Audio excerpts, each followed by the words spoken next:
Early Childhood Development, an adjunct Associate Professor of Social Development at the University of Cape Town, and an Extraordinary Associate Professor at the University of Stellenbosch, Department of Education Policy Studies.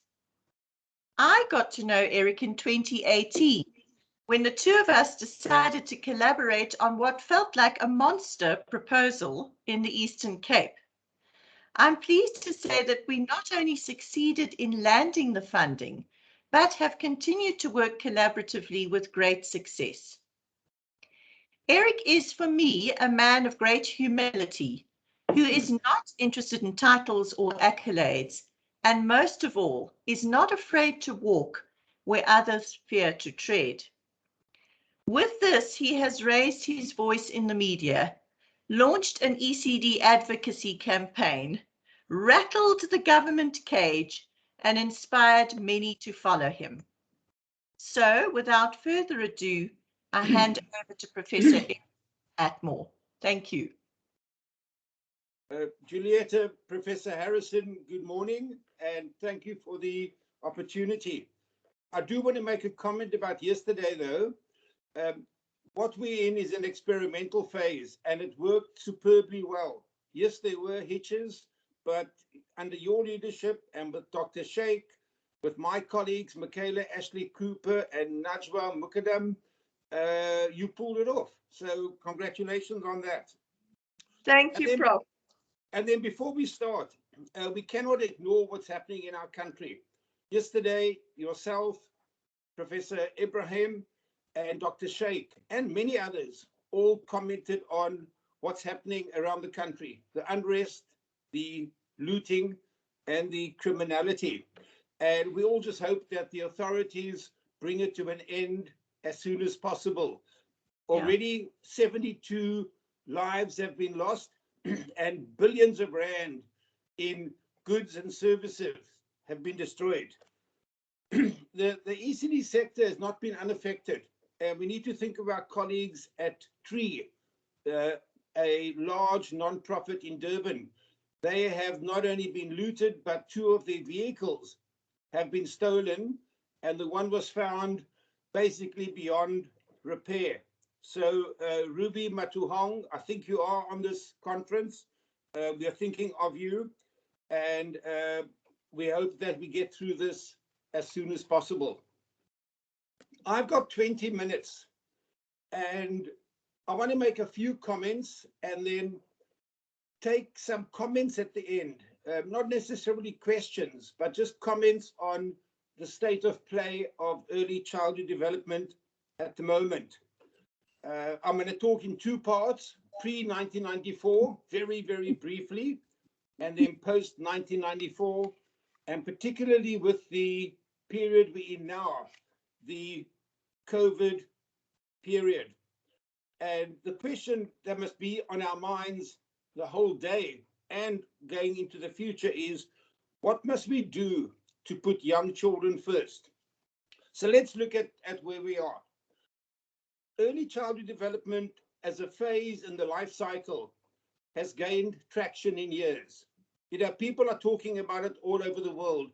Just last week, President Joe Biden visited an ECD center in the US. And then we've got pop icons, Shakira. We've got the future Queen of England, all talking about early childhood development or being involved. So it's a concept whose time has come. I think ECD has been recognized globally through a number of legal, education, social development, and child rights documents. We think of the UN Convention of the Rights of the Child, the World Declaration on Education for All, the African Charter on the Rights and Welfare of the Child, the United Nations, A World Fit for Children, and then the Sustainable Development Goals. Those frame early childhood development around the world. If we look at ECD in South Africa in the pre-1994 period, we find that the first efforts at preschool education started in the early 1930s but it was particularly targeted at ensuring the health and the protection of white children who were at risk. The political speak of the time is very interesting. 1948, the Minister of Education says that government would not support programs for young children before school entry. And they would take the view that parents must not shuffle off onto others the duty of bringing up their own children. Thankfully, those days are over. But the prevailing ethos was that what preschool education or early childhood development programs there were for the care of young children, and particularly white children. Because of racial segregation and legislation, ECD was racially exclusive and legislated by different authorities.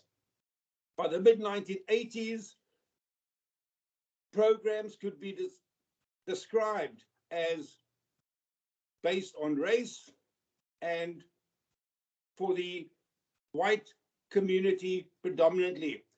Owen van der Berg and Tanya Vignani made the classical summary when they said that ECD provision at the time in South Africa can be characterized as totally inadequate, a situation exacerbated by the fact that what state provision there is occurs inversely to need. State provision can further be characterized, and this is the punchline, as segregated, fragmented, uncoordinated, and lacking in both comprehensive vision and a commitment to democratic involvement. That was the mid-1980s. Notwithstanding that, a few ECD centers and preschools, all in the Western Cape, took the decision to enroll children regardless of race, ethnicity, and background. And these were the front runners in desegregating early childhood development. That's a little bit about the past, looking backwards. Thankfully, it's behind us. After 1994, with the first democratic elections held in South Africa, we had a number of initiatives that affected the lives of young children. Most significant was the ratification by the South African government of the UN Convention of the Rights of the Child. That was in 1995, the first time a South African government had done that. Government introduced free medical and health care for pregnant women and for children aged birth to 6. A directorate for ECD and lower primary education was established in the Department of Education in 1995. A chief directorate for ECD was established in the National Department of Social Development in February 2015. A white paper on early childhood development, which many people on this conference were part of, was released in 2001. Grade R was introduced for children aged 5 turning 6 in 2001. And at this point, we have about 830,000 children.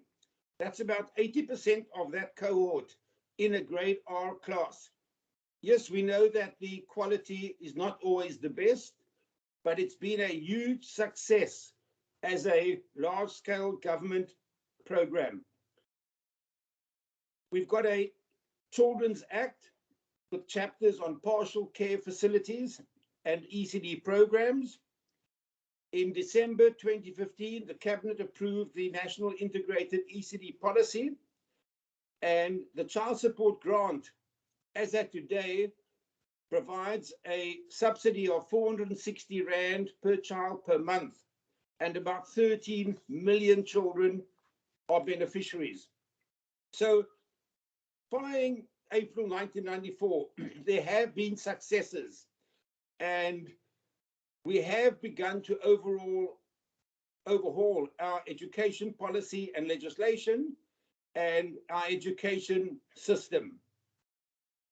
If we fast forward to the last 5 or 6 years of ECD activity in the country, we saw that following the Department of Performance Monitoring and Evaluation Diagnostic Review, the National Integrated ECD Policy was produced. I want to go on public record again as saying that this policy is outstanding. It is absolutely brilliant. It is integrated, it is comprehensive, and again, a number of people on this conference contributed to that.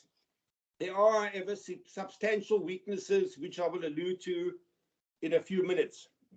So I want to make two main points: that the experience from 1994 until today is that despite the efforts of government and despite this brilliant ECD policy, the lack of political will and the very low and totally inadequate budget allocations do not support or enable policy implementation. For Education White Paper, which was released in 2001, we are still not at full universal coverage of grade R. And if you look at the National Integrated ECD Policy, which is now 5 years and 7 months old, it is way behind schedule. Part of the problems, the second point I want to make, is that when these policies were conceptualized and developed and approved, they were never costed in the way that they should have been. So the result is that if we don't know what these policies are going to cost, government's ability to fund them was not forthcoming. With the National Integrated ECD Policy, there was a vague costing published as a support document to the policy. But clearly the funding allocations by National Treasury, which are political decisions, by the way, has not been forthcoming. I want to move on to ECD since COVID-19, because a lot has happened and the ECD sector has come together as never before. Since COVID and the national lockdown was announced in mid-March 2020, much has happened in the ECD sector. However, most of this has been negative and has substantially impacted on ECD workers and on vulnerable children. When the lockdown was announced and industry and business, schools and ECD centers were instructed to close, the ECD sector understood this and supported this. We had to do it in the interest of the greater good. It was the right thing to do to protect children and to protect their parents. However, as the president moved us from level 4 to level 3, from level 5 to level 4 to level 3, the National Command Council approved that schools could open, including grade R and ECD centers that were attached to public primary schools. Now, something strange happened. The Department of Social Development of the same government would not allow ECD centers to open. So we had the ludicrous situation where a 5-year-old in a basic education linked facility could return to her learning program, but the same child in a community ECD center could not return. And it was a national organization called SA Childcare, largely unheard of at the time, that took the Department of Social Development to court. The Center for Early Childhood Development played a support role as a friend of the court, providing information on ECD in South Africa and on expert opinion on why ECD centers should open. The attorney and advocate went to the High Court, and the judge ruled on the 6th of July 2020 that all ECD centers could open the following day. Now, this was a huge victory for the ECD sector and the first litigation ever in South Africa focusing on early childhood development. I think that court victory encouraged, energized, and spurred the ECD sector on. As a result of this High Court decision, what the Social Development Minister cynically and purposefully then did was to stop the ECD subsidy, the 17 Rand per qualifying child per day for 264 days, and which is means tested. She stopped it. And this was a cynical and purposefully spiteful action of retaliation by the minister. This anti-child action was taken back to court, this time by 8 organizations under the leadership of SA Childcare, one ECD non-profit being the Center for Early Childhood Development, another non-profit being Feed the Babies, 1 or 2 private citizens, and 1 or 2 ECD centers. So these 8 applicants took government to court, and the High Court again ruled that this action by the minister was against the best interests of young children, and the judge ordered that ECD center subsidies be immediately reinstated. What she also did was she granted a cost order against the department, which is a high form of censure by the court. What this meant is that the department would have to pay the legal cost, which runs into millions, of the attorney and the advocate. That was another victory for the sector and was celebrated. But it was short-lived because the minister appealed, and that decision to withdraw the subsidies is still being heard, and it's on the roll of the High Court. The general feeling was that this was the action of an uncaring and an incompetent social development minister and her public officials. What happened, though, was that tens of thousands of ECD workers protested on the streets on 2 occasions. 2 petitions, each with about 10 and 15,000 signatures, were sent to the presidency, to the premiers, and to various departmental officials. And the ECD sector came together with an energy and a focus that had not been seen since the early 1990s. And that was incredibly heartening. On the streets were ECD workers, non-profit organizations, and activists.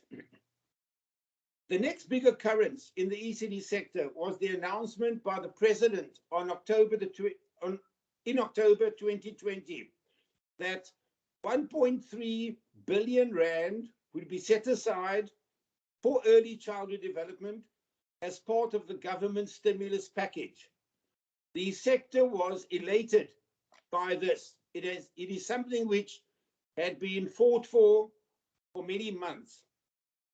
This 1.3 billion was made up of a number of components, including the employment of 36,000 compliance officers. These are young, untrained youth, to ensure that ECD centers comply with the Children's Act regulations. Now, that was really a foolish decision in the height of a pandemic, when ECD workers were not getting a salary. ECD centers had been closed for a long period of time. There was no fee income coming in, and ECD workers were not getting a salary. One does not need to be a genius to work out that compliance is the last thing that should be on your mind. What should have been on the mind of government was saving the ECD sector. But the minister and her officials again cynically wanted to use COVID to force compliance on already poor and distressed ECD centers and programs. The sector again came out onto the streets in their thousands, and this component of the stimulus package was then hastily withdrawn. What then happened was outrageous, as you will hear in the next few minutes. The National Social Development Department could not get together a coherent plan for spending the full 1.3 billion. That is the words of a very senior National Treasury official when I asked him, why has that money not started flowing? Essentially, an amount of 712 million rand was taken back by the National Treasury because social development could not get together a coherent plan. This left an amount of 588 million, which was just under half of the original presidential stimulus package allocation as being available to spend.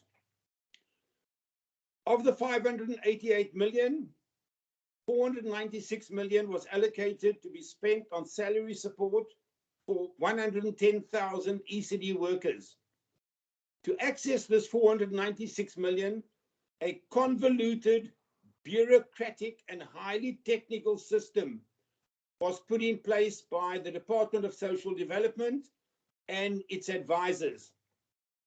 The impact was that the majority of ECD centers across the country could not apply for this funding and thus could not receive it.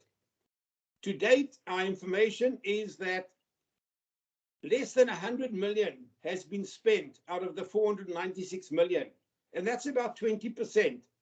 Now, we don't have any concrete numbers of the national picture because National Social Development, despite numerous requests, have refused to release how much has been spent. We have, however, had feedback from some provinces. My colleague, Michaela Ashley Cooper, wrote to every Premier and every MEC for social development. And the estimate is that still less than 20% has been spent of the money allocated for salary support. In the meantime, substantial numbers of ECD centers have closed, never to open. Those that are open are operating at much lower numbers, anything between 15 and 50%.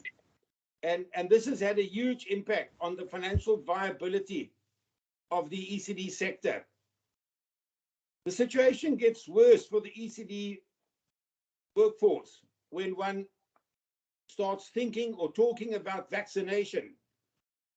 The Minister of Basic Education announced that teachers, including 43,000 grade R teachers linked to basic education, would be in line for the vaccination, which ends today. What this means is that around 138,000 of the ECD workforce in community-based ECD centers falling under social development would have to wait their turn with the rest of the public. This decision, in my view, is short-sighted as it places several 100,000 young children under the age of 6 at risk. The question to be asked is, who cares? Positives have come out of COVID-19, and these are important. The ECD sector, ECD centers, ECD programs got together with feeding schemes and fed more than 100,000 children a day during the worst months of lockdown. The activism has been remarkable and unparalleled since the mid-1980s. And an ECD advocacy and social justice unit under the leadership of a full-time attorney has been set up by the organization that I am director of. Going forward, we must get significant political will and support for ECD policy. For ECD to work, it should be driven at the highest level and should be part of the strategic focus of relevant government departments. Government has to take the lead through the relevant cabinet minister, who should be the ECD political champion. If there is no significant political will at the highest level, the policy is unlikely to be a success. We've seen in a country like Chile where the president, Michelle Bachelet, president at the time, took the lead in ECD. And we know that they've got a pretty good and functioning system.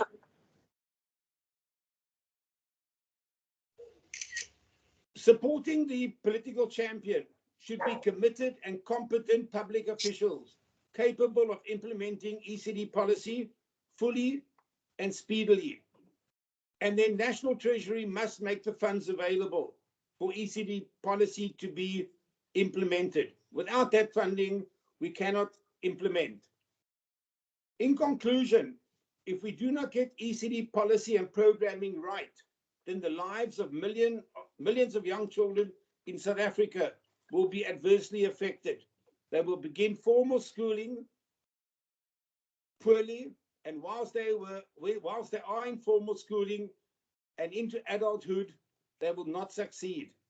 We as academics, teacher trainers, teachers, trade unionists, business people, non-profits, and parents, we must ensure that families and their young children have the basic right to education, healthcare, nutrition, well-being, social assistance, and safety met.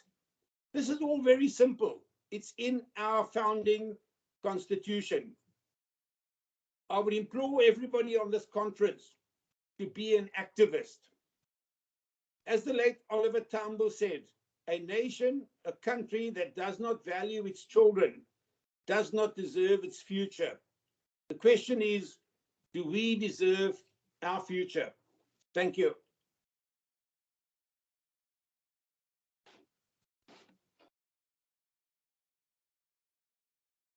Thank you so much, Eric. That was an inspiring keynote address. I would like to just open the floor for any questions or comments about anything Eric has shared with us this morning.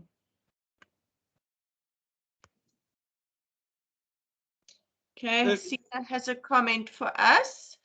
Hasina is saying it's very clear that the sector is marginalized, but what is even more scary is that the community-based sites that house the most vulnerable are the most disadvantaged.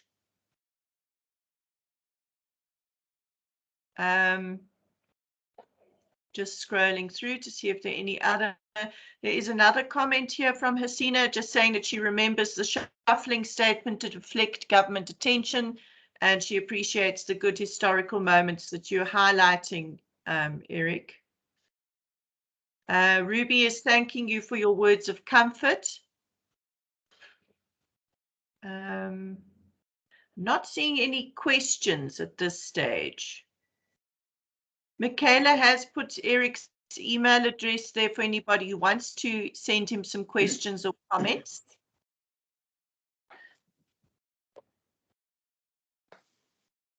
Susanna van Niekerk is saying, thank you for a clear synopsis, a frightening and big job ahead for all. Ruby expressing further appreciation.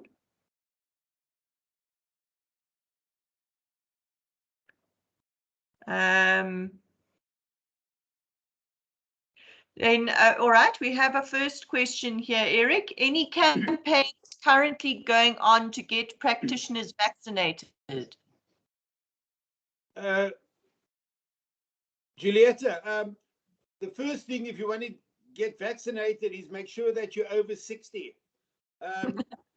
I had my second jab yesterday morning, and I'm feeling 30 years younger, except my computer keeps saying you are in Windows 11. I think we just have to take our turn now. I don't think there's going to be much movement on prioritizing ECD workers. Although there have been murmurings, there have been no concrete decisions. The Social Development Department tells us they're working behind the scenes to get ECD workforce prioritized. I don't believe that one bit. I think now with 35-year-olds and upwards being eligible, a good chunk of the ECD workforce will be eligible, but through their age, not through their occupation. I think, you know, what I can't understand is how can 43,000 ECD workers and grade R teachers be prioritized by the Department of Basic Education, but social development does nothing? Which leads me on to this transition from social development to basic education. I think we need to give it an opportunity. We need to give it a chance. It could work really well, provided three things: that the minister champions ECD. Now, we've got very little historical evidence of that. That her public officials are competent. You cannot have an ECD directorate which is staffed by two people. It's impossible. You need a good, strong cohort of early childhood leadership, people on this conference, people in the nonprofit world. And then thirdly, you need agitating and activism to get National Treasury to cost the 2015 ECD policy and to then provide for the full cost of that. That's the only way it's going to work. Anything else is covering over the cracks. It's kicking the can down the road, and it's shuffling the chairs on the Titanic. As Professor Ibrahim said, we had a critical time, and we now need to get our voice out there at all levels. Absolutely. Eric, we have another comment / question here, also from Suzanne van Niekerk. She says, it is also of concern that some of the early childhood qualifications have been pulled by SAQA. This means that many training centers have nothing to offer from the 30th of July 2021 for this sector. Nothing has replaced the qualifications that have been pulled as yet. Any comment?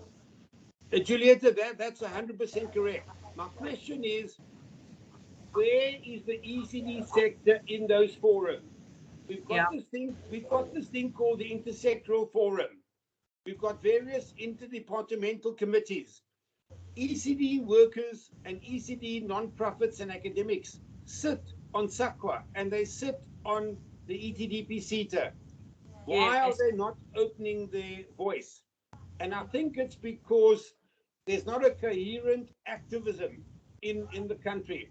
And that's what our ECD Advocacy and Social Justice Unit that we started in October last year is all about. It's early days, but that issue has to be tackled. And nobody better than the 100-odd activists on this conference. Yes, thanks, Eric. I see Hasina has her hand up. Hasina? Thank you very much, Eric, for those words of wisdom and a very clear-cut historical trajectory of where we were and where we are now. And I think that one of the things that really concerns me and which I raised yesterday is that silo functioning that is counterproductive to the field. And so there is your call now is for being coming together, joining the different forums, having your voices heard. Some platforms are closed. Some platforms have a boys club. So we need to look at a platform that is really open and allows for people that are truly and genuinely concerned about others and not just their own organization to be sitting on these organizations, so that whatever happens at these forums is not used for competitive advantage. And I've seen this happening at quite a broad level. You get people that have insider perspective. They leverage from the insider perspective so that they come out tops in the issue that is being discussed. So we need to sideline those kinds of differences and come together and understand, like you said, it's for the best interest of children. And together we can do much, much more than if we function in a fragmentary way. Thank you. Thanks, Hasina. Eric, did you want to follow up on Hasina's comment? No, other than to say, Viva Hasina, Viva. You spot on. And we're now at an historical moment where we can do this. You know, I just looked, there are 130 odd people on this conference. Incredible intellect, incredible innovation and ideas. And I think we all need to just gear up a bit. You know, if we all added an extra 10% to our efforts, I've got great hope that basic education will be far more efficient and far more focused in their work.